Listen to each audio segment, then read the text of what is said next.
Bonjour mes chers amis, nous sommes donc le 23 février 2012 et je m'apprête donc à vous lire le chapitre de Mao Tse-tung, Servir le peuple. Nous entamons donc ce chapitre.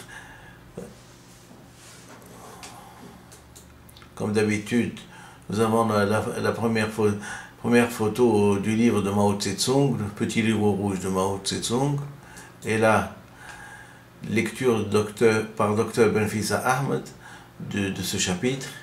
Et là, nous attaquons « Vive la République populaire de Chine, servir le peuple. Nous devons être modestes et prudents, nous garder de toute présomption et de toute précipitation, servir le peuple chinois de tout notre cœur. Les deux destins de la Chine, 23 avril 1945, œuvre choisie de Mao Tse-tung, tome 3. Servir le peuple de tout cœur, sans nous couper un seul instant des masses, partir en tout des intérêts du peuple et non des intérêts de l'individu ou d'un groupe.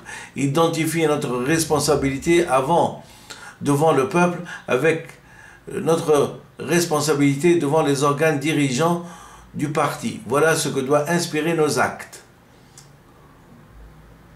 Donc, je répète, pour bien s'imprégner de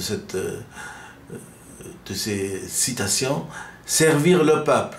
Nous devons être modestes et prudents, nous garder de toute présomption et de toute précipitation, servir le peuple chinois de tout notre cœur.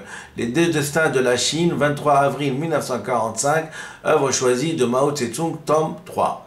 Servir le peuple de tout cœur, sans nous couper un seul instant des masses, partir en tout des intérêts du peuple et non des intérêts de l'individu ou d'un petit groupe.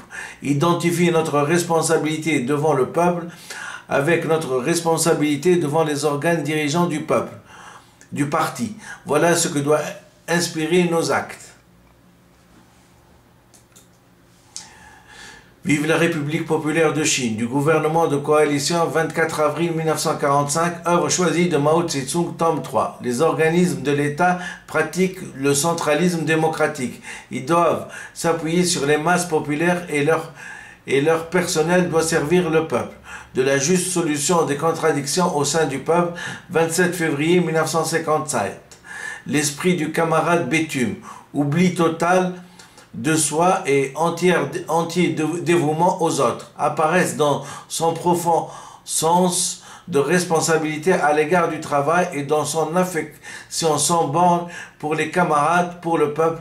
Tout communiste doit prendre pour exemple, nous devons apprendre de lui ce parfait esprit d'abnégation. Ainsi, chacun pourra devenir très utile au peuple.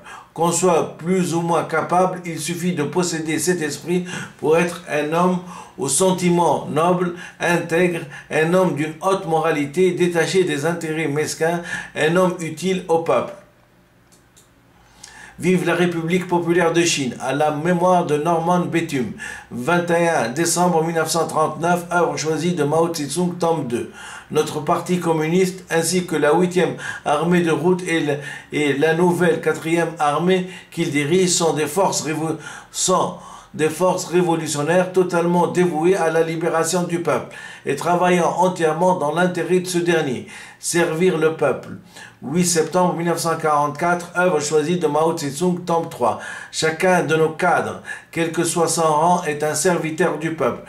Tout ce que nous faisons est au service du peuple. De quel défaut ne pourrons-nous donc nous débarrasser? Vive la République populaire de Chine. Les tâches pour 1945, le 15 décembre 1944. Notre devoir est d'être responsable envers le peuple. Chacun de nos paroles, chacun de nos actes et chacune de nos mesures politiques doivent répondre aux intérêts du peuple. Et si des erreurs sont commises, elles devront être corrigées. C'est ce qu'on appelle être responsable envers le peuple. La situation et notre politique après la victoire dans la guerre de résistance contre le Japon, le 13 août 1945, œuvre choisie de Mao Tse-tung, tome 4. Quand il y a lutte, il y a sacrifice. La mort est La mort est chose fréquente. Comme nous avons à cœur les intérêts du peuple, la souffrance de la grande majorité du peuple, mourir pour lui, c'est donner à notre mort toute sa signification. Néanmoins, nous devons réduire au minimum les sacrifices inutiles.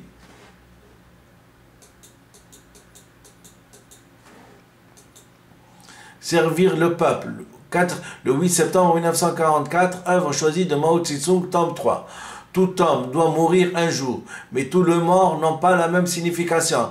Un écrivain de la Chine antique, Sima Qian, disait « Certes, les hommes sont mortels, mais certains morts ont plus de poids que le mont Taiken, d'autres en ont moins qu'une plume.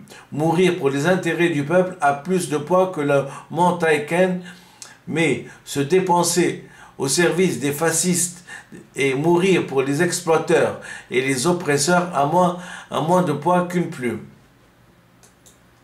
Servir le peuple, le 8 septembre 1944, œuvre choisie de Mao Tse-tung, tome 3.